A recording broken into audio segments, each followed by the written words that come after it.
오늘 함께 말씀 나누겠습니다. 함께 은혜 받으실 말씀은 에베소서 4장 25절에서 32절까지의 말씀, 신약성경 314면입니다.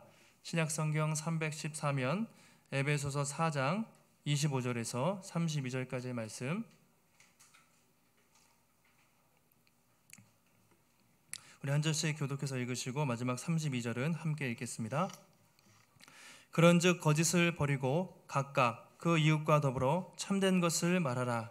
이는 우리가 서로 지체가 됨이라. 분을 내어도 죄를 짓지 말며 해가 지도록 분을 품지 말고 마귀에게 틈을 주지 말라. 다시 도둑질하지 말고 돌이켜 가난한 자에게 구제할 수 있도록 자기 손으로 수고하여 선한 일을 하라. 무릇 더러운 말은 너희 입 밖에도 내지 말고 오직 덕을 세우는데 소용되는 대로 선한 말을 하여 듣는 자들에게 은혜를 끼치게 하라. 하나님의 성령을 근심하게 하지 말라. 그 안에서 너희가 구원의 날까지 인치심을 받았느니라.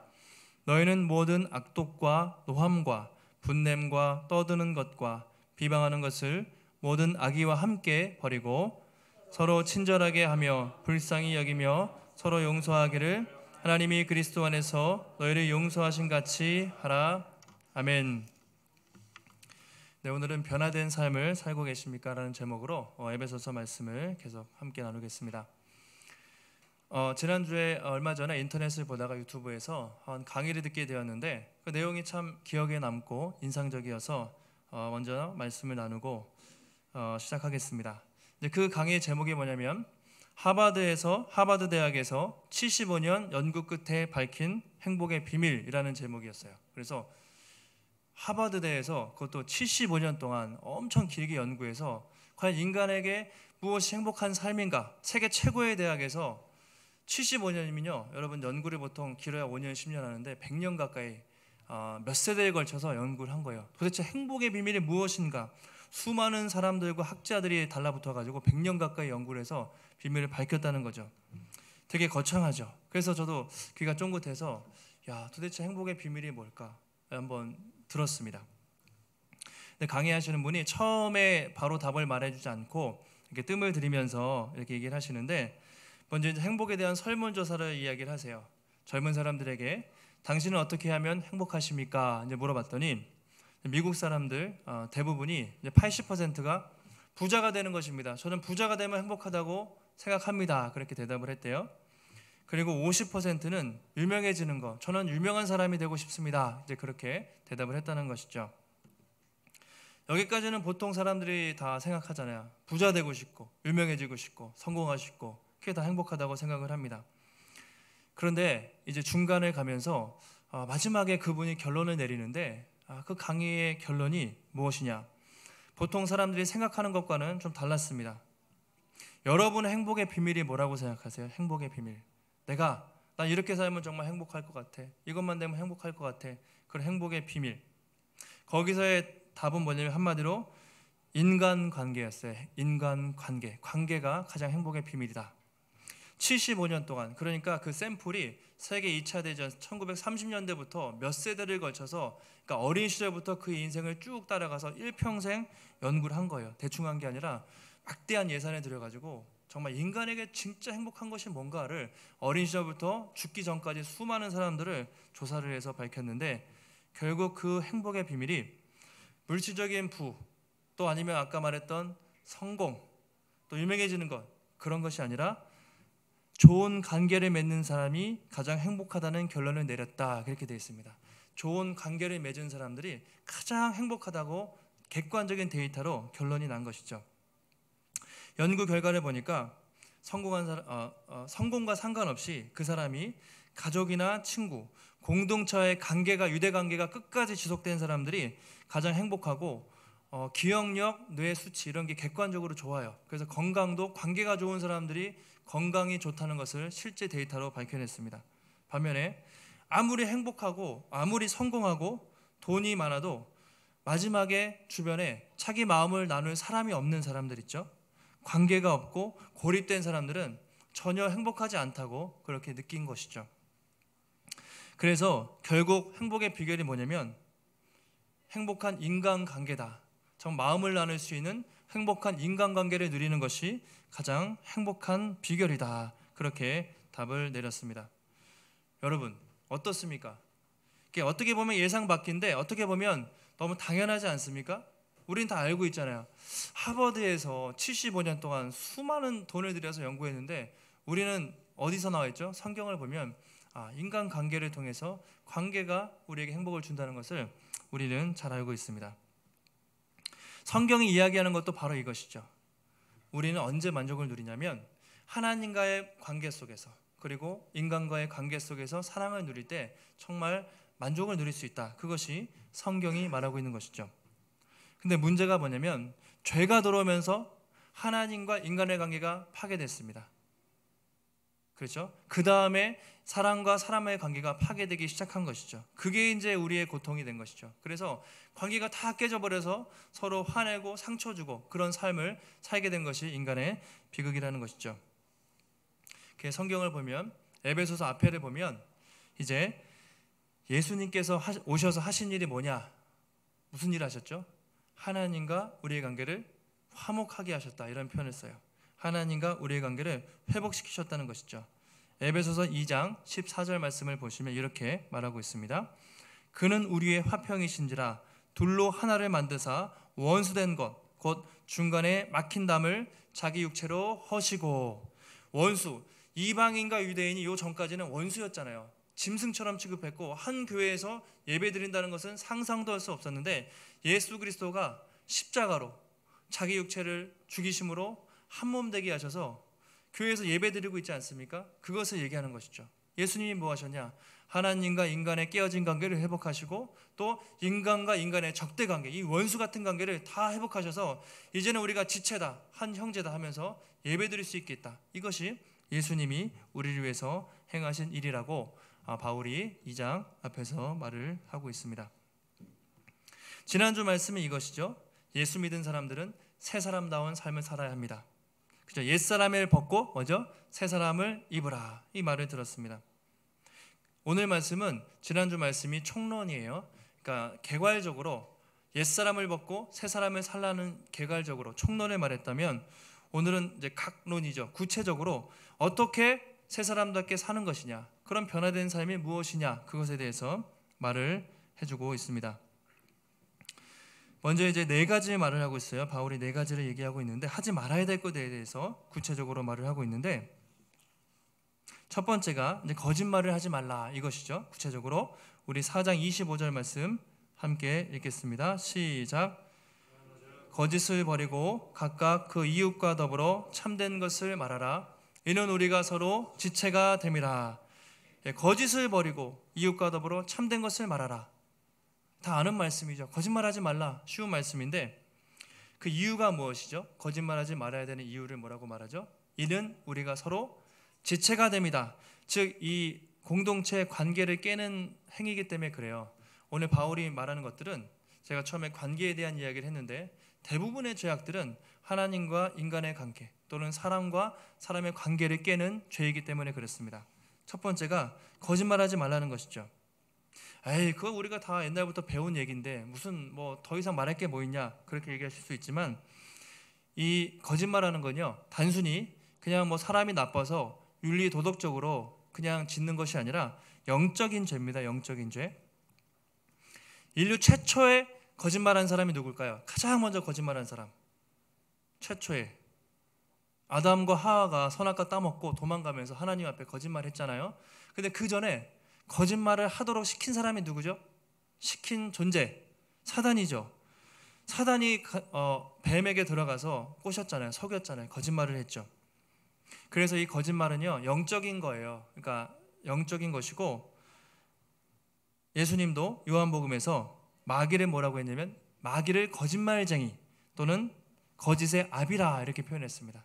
예수 믿지 않는 사람들은 거짓말을 날 때부터 해요. 거짓말의 DNA를 갖고 태어나는 거죠. 왜냐하면 마귀의 자손, 우리가 타락한 본성이 있기 때문에 날 때부터 그렇게 거짓말하는 존재로 태어날 수밖에 없어요. 그래서 이건 영적인 문제입니다. 사단의 역사죠. 여러분 부모님들이 애들한테 애들 키우면서 야, 너 이거 거짓말해, 이거 거짓말해. 거짓말 가르쳐 주신 분 있어요? 안 가르쳐 주는데 애들이 거짓말을 잘해요, 못해요? 거짓말 잘하죠. 날 때부터 어린애들이, 꼬맹이들이 거짓말을 그렇게 잘해요. 요즘에 저희들은 애들이 다 마찬가지겠지만 학교에 안 가잖아요. 그럼 인터넷으로 이걸 틀어놓고 이제 뭐 클래스팅이라고 틀어놓고 숙제를 하는데 맨날 숙제하다가 딴 길로 새가지고 영상 보고 그런단 말이에요. 그러면 야, 빨리 점심 때까지 숙제 다 해야 돼. 아니면 저녁 때까지 해야 돼. 물어보면 다 했대요. 뻥치다가 저녁에 잘 때 되면 맨날 또 안 해가지고 늦게까지 하고 뭐 저희 애들만 그런 게 아니라 저도 그랬고 거짓말을 잘해요. 왜냐하면 영적인 문제거든요. 날 때부터 사단이 우리 마음속에 역사해서 거짓말을 하도록 만든다는 것이죠. 성경에서 거짓말을 했다가 큰 화를 당하는 사람이 있습니다.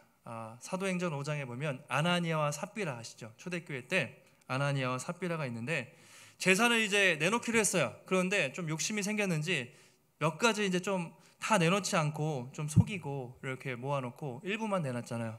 베드로가 어떻게 알았는지 그것을 알고 지적을 하지 않습니까? 이렇게 아나니아야, 어찌하여 사단이 내 마음에 가득해서 성령을 속이고 땅값을 감추었느냐, 이런 말을 하거든요. 그러니까 거짓말을 하는 게 그냥 한 게 아니라 사단이 가득해서 사단이 시키는 거고, 그 거짓말은요 단순히 사람을 속이는 것뿐만 아니라 그 이상으로 하나님을 속이는 것이죠. 그래서 이 거짓말이 악하고 나쁘다는 것입니다. 사람을 속이는 것뿐만 아니라 하나님 앞에 속이는 것이기 때문에 이 거짓말이 문제가 된다는 것이죠. 그래서 오늘 거짓을 말하지 말고 뭐죠? 이웃과 더불어 참된 것을 말하라, 진실한 것을 말하라, 그렇게 말하고 있습니다. 근데 이게 여러분 쉬운 것 같죠? 근데 생각보다 어렵습니다. 왜냐하면 세상 사람들이 다 거짓말을 밥 먹듯이 하면서 살고 있기 때문에. 지금 어때요? 우리가 정직하게 살면 뭐라고 하죠? 손해보는 세상이라고 말하잖아요. 다 거짓말을 하니까 관행이라는 이름으로 집집마다 위장 전입을 해서 집을 구하고, 회사에서도 부정 회계를 하고, 이런 것들이 그냥 관행이에요. TV나 뉴스를 보면 여러분 가짜 뉴스가 얼마나 많습니까? 참과 거짓을 구분하기가 너무 어려워요. 세상이 온통 거짓으로 물들어 있습니다. 코로나 확진자 동선에 추적하잖아요. 이제 확진되면 동선을 보는데 얼마 전에도 인천의 어떤 학원 강사였나요? 그분이 거짓말을 하니까 계속해서 많은 사람들이 확진자가 발생을 했죠. 얼마 전에 몇 주 전에 어떤 교회에서도 확진자가 나왔는데 뉴스를 잘 보니까 일반 신문에는 안 나왔는데 기독교 신문에 보면 이제 거짓말을 했어요. 마스크를 안 쓰고 예배를 드렸는데 썼다고 하고 동선을 거짓말하고 그렇게 해서 걸린 거예요. 사실은 그 거짓말을 참 정직하게 산다는 것이 사실 쉽지 않습니다. 그러나 우리 예수 믿는 사람들일수록 손해를 보는 한이 있어도 우리는 정직하게 하고 선한 것을 말하고, 이것이 중요하다. 그것이 바울이 말하는 첫 번째 역할입니다. 왜냐하면 세상 사람들이 제일 싫어하는 게 예수 믿는 사람들이 뻥치는 거, 거짓말하는 거. 이것은 교회의 어떤 신뢰도와 직결되기 때문에 우리가 손해보더라도 내가 가정에서 가까운 사람에게, 직장에서 정말 정직하게 하나님 앞에 살아가는 것이 너무나 중요하다는 것이죠. 두 번째, 이제 화에 대한 말씀이에요. 분노에 대한 말씀입니다.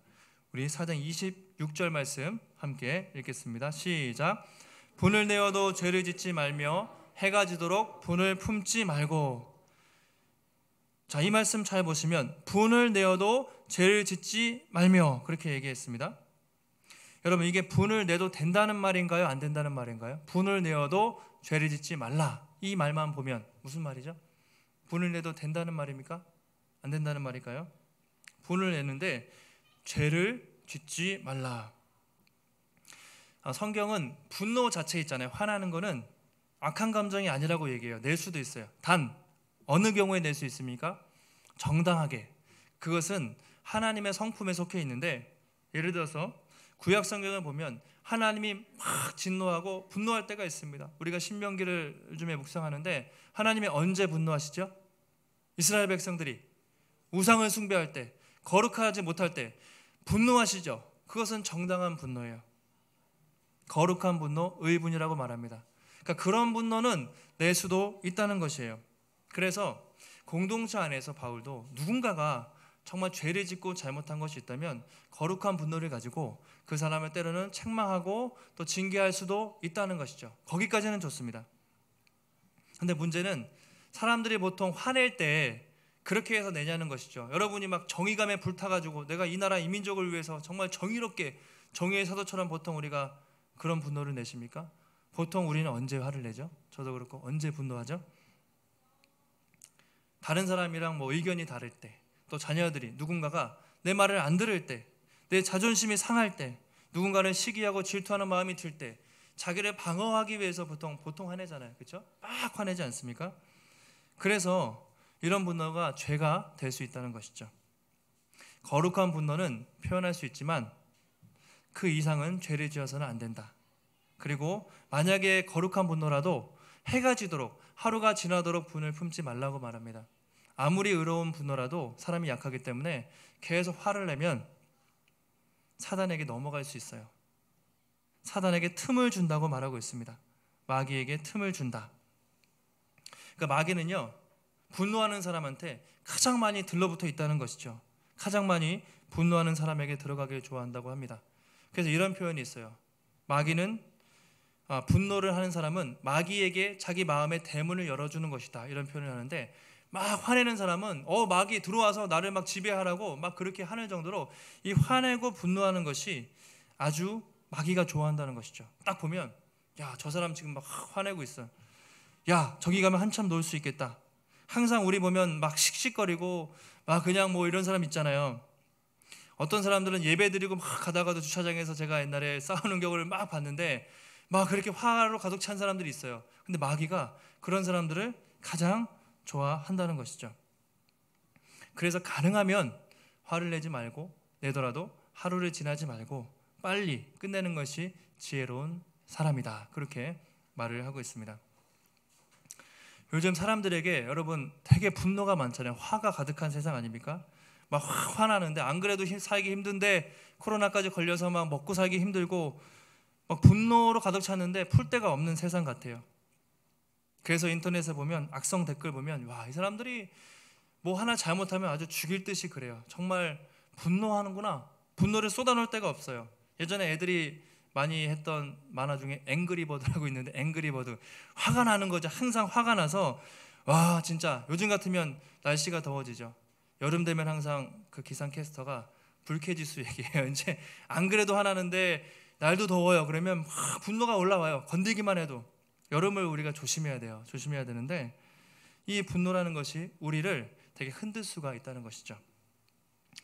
여러분은 하루에 얼마나 화를 내십니까? 얼마나 분노하세요? 보통 밖에선 잘 안 내시죠? 저도 화를 많이 낼 것 같아요? 안 낼 것 같습니까? 물어보니까 어떤 사람들은 화 안 낼 것 같은데요 그러는데, 화 날 때가 있죠. 근데 주로 참고, 화가 주로 어디서 터지죠? 가장 가까운 사람에게, 뭐 저도 아내에게, 자녀들에게. 여러분들도 마찬가지잖아요. 가장 화가 언제 터집니까? 만만한 애들한테, 또는 아내는 남편한테, 남편은 아내에게, 부모 자녀 간에 그 화를, 통제되지 않는 화를 우리가 쉽게 낼 때가 참 많이 있다는 것입니다. 근데 오늘 이야기하는 것이 화를 낼 때 통제할 수 있는 것, 이것이 중요하다는 것이죠. 그래서 잠언 기자가 잠언 16장 32절에서 이렇게 얘기합니다. 한번 읽어보실까요? 시작. 노하기를 더디하는 자는 용사보다 낫고 자기의 마음을 다스리는 자는 성을 빼앗는 자보다 나으니라. 옛날에는 군인이 최고였는데 용사가 최고인데, 노하기를 더디하고 참을 수 있는 사람은 최고의 용사보다 낫다. 그리고 자기의 마음을 다스리고 컨트롤할 수 있는 사람은 그 성을 빼앗고 전쟁에서 승리하는 것보다 낫다. 그만큼 어떻게 말하면 어렵다는 것인데, 그만큼 자기 마음을 컨트롤하는 것이 중요하다는 것이죠. 오늘 바울이 이야기하는 것이 예수 그리스도 안에서 여러분의 분노를 잘 컨트롤하라고 그렇게 말을 하고 있습니다. 이게 두 번째 교훈이죠. 자, 세 번째는 속이지 말라는 것입니다. 도둑질하지 말라. 28절에 나와 있는데요. 보시면 도둑질하는 자는 다시 도둑질하지 말고 돌이켜 가난한 자에게 구제할 수 있도록 자기 손으로 수고하여 선한 일을 하라. 그렇게 말하고 있습니다. 이 도둑질하지 말라는 말이 십계명의 8번째 계명일 겁니다. 8번째 계명인데, 아마 에베소 교회가 그래도 건강한 교회였는데 그 안에도 아마 그렇게 남의 것에 탐을 내는 사람들이 있었던 것 같아요. 그래서 도둑질하지 말라 이런 얘기를 하는데 이 말씀은 제가 길게는 안 드려도 될 것 같고요. 중요한 것은 이것입니다. 도둑질하는 자는 다시 도둑질하지 말고 돌이켜 가난한 자에게 구제할 수 있도록 자기 손으로 수고해서 선을 행하라. 이런 말씀이, 이 뒤에 말씀이 중요해요. 그러니까 도둑질하지 말라, 훔치지 말라. 이건 세상적으로도 도둑질하고 훔치면 사기죄, 절도죄가 되니까 그것은 세상에서도 다 가르치는데 우리는 한 걸음 더 나아가요. 만약에 어떤 사람이 누구 물건에 탐을 내는 사람이었다면 도둑질하지 많은 것으로 끝나는 게 아니라 돌이켜서 가난한 자를 구제할 수 있는 그런 선한 사람이 되기까지 나아가라. 이렇게 말하고 있습니다. 성경에 그것을 대표적으로 삭개오의 예를 통해서 나온 삭개오 아시죠? 그 사람이 원래 뭐였죠? 세리였어요. 로마 정부에 빌붙어 가지고 자기 백성들을 착취하고 등쳐먹는 세리였는데 예수님을 만나고 어떻게 변화됐습니까? 내가 누구의 물건을 빼앗으면 율법에는 2배인데 4배를 갖고 내 재산의 절반을 나눠주겠습니다. 그렇게 다 줬잖아요.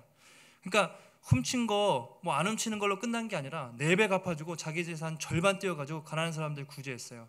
이게 예수 믿는 사람들이라는 것이죠. 그냥 도둑질 안 하고 남의 것 안 훔쳤다 됐다 이 정도가 아니라 예수 믿는 사람은 선한 사람, 내 재산을 털어서라도 구제할 수 있는 거기까지 나아가는 것이 예수 믿는 사람이다. 그렇게 말하고 있습니다. 자, 4번째는 이제 언어 생활에 관한 것입니다. 가장 중요하다고 볼 수 있는데 우리 29절 말씀이죠. 4장 29절 한번 앞에 보시고 읽겠습니다. 시작.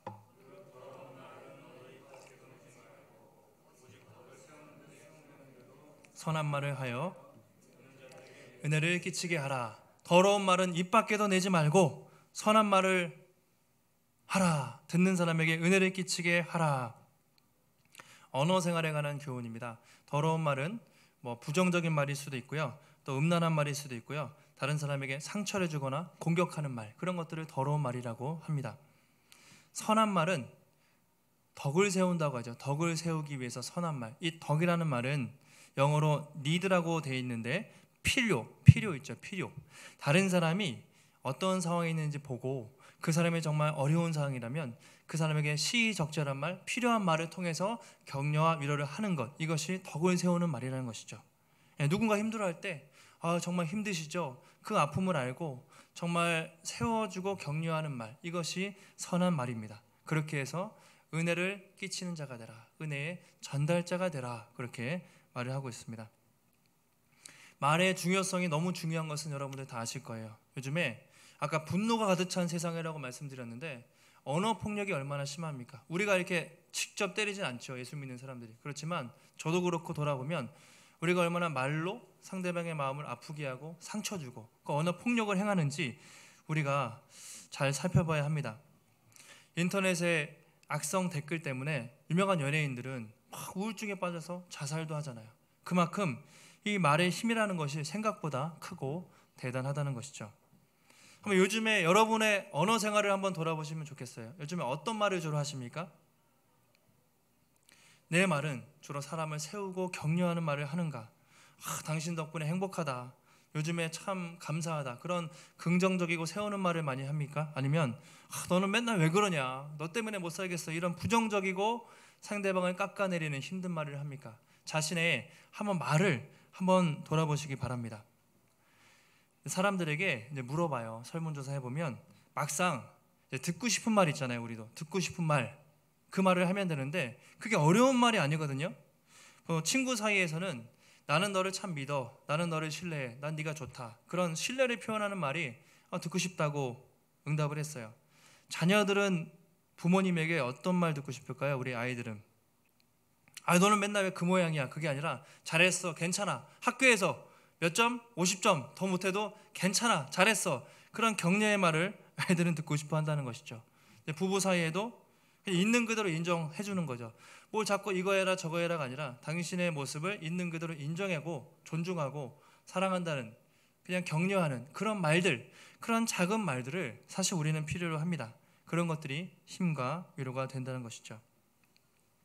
골로새 성도들에게도 바울이 비슷한 교훈을 했습니다. 골로새서 4장 6절 한번 보실까요? 앞에 보시고 한 목소리로 읽겠습니다. 시작.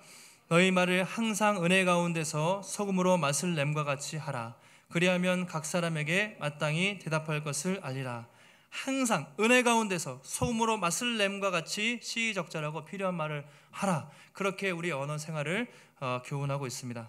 요즘 가뜩이나 얼마나 삭막합니까? 원래 삭막한데 이 코로나 때문에 더 사람들이 삭막해지고 있어요. 여러분, 은혜로운 말, 따뜻한 말이 많이 정말 필요한 세상입니다.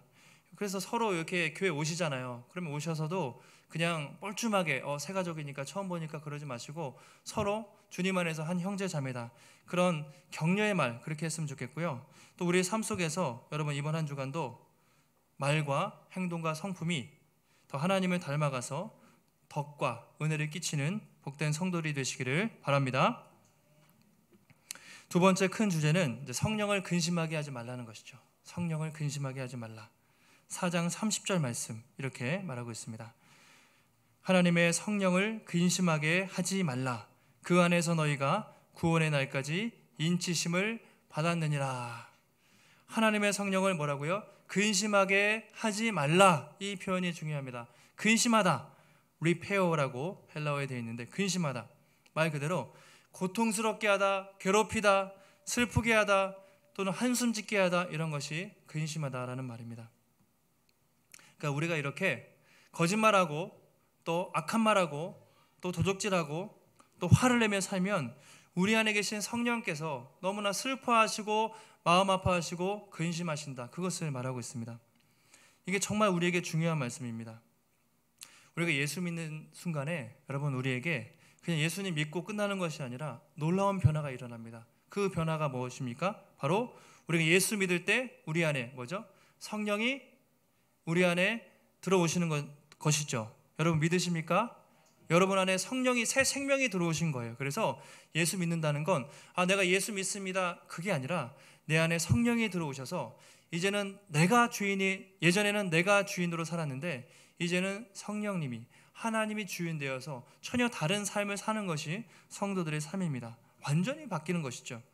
그래서 바울이 에베소서 1장에서 이렇게 표현했습니다.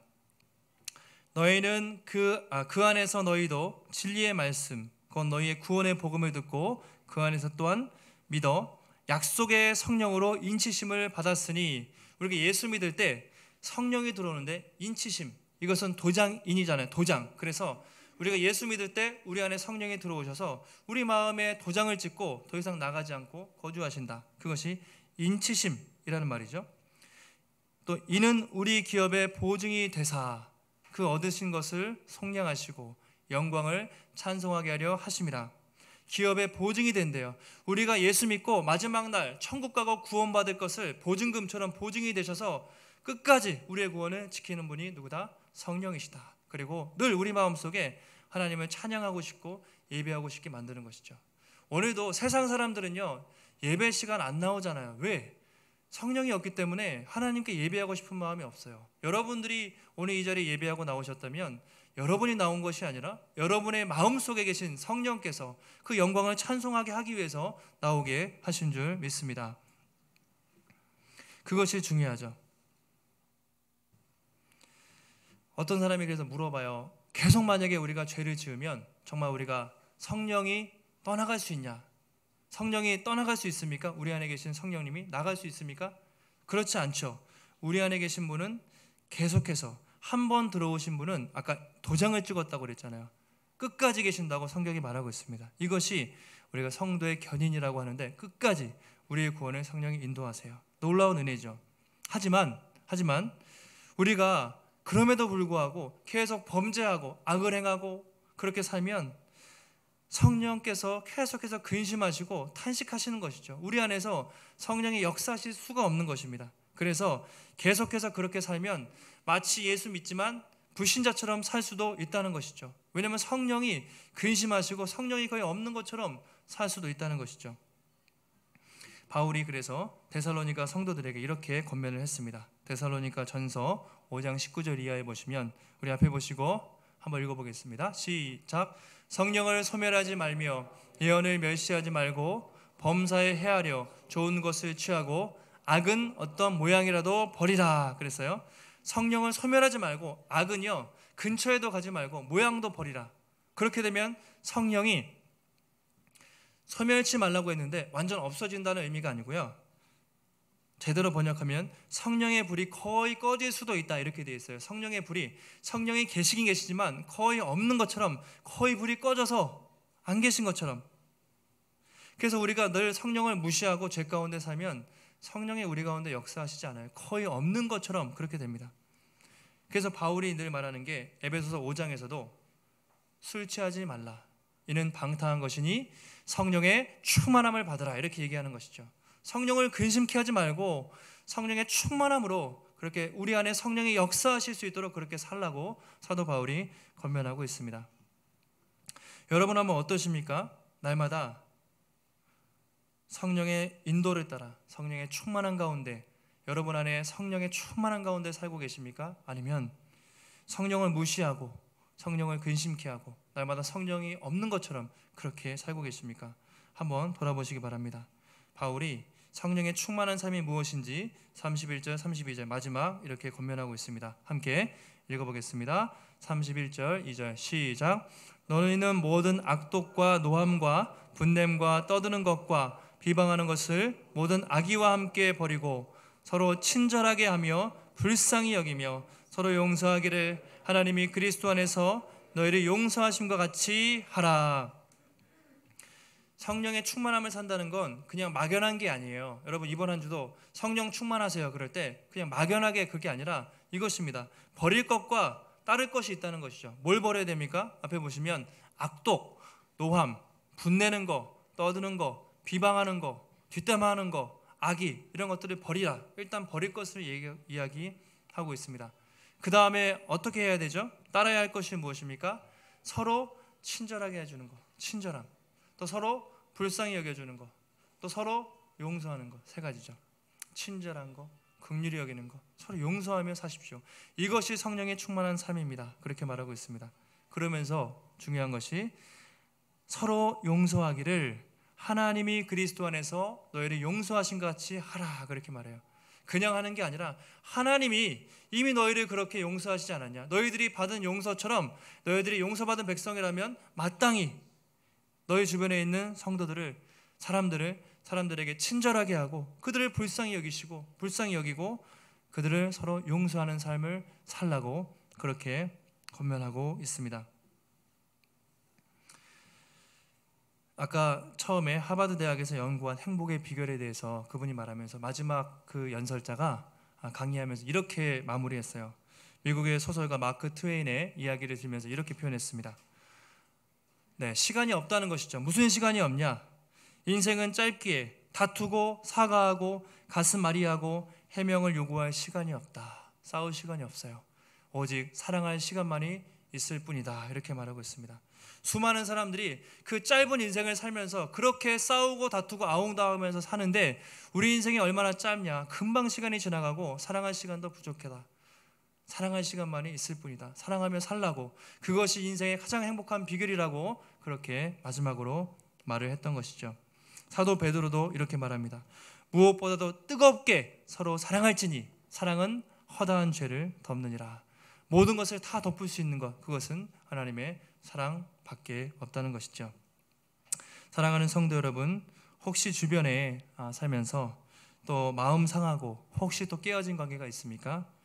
아니면 여러분 사소한 말다툼을 하고 아직 용서하지 못하고 아직 마음이 그렇게 어려운 사람이 있습니까?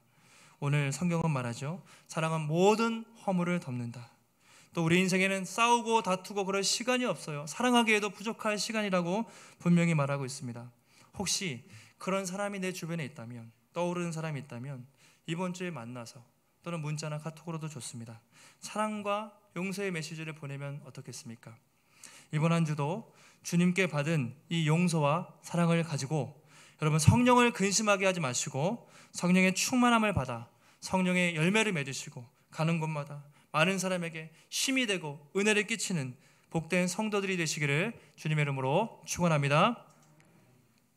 하나님 감사합니다. 오늘도 거룩한 주일 우리를 불러주시고 이 시간 귀한 말씀을 깨닫게 하시니 감사를 드립니다.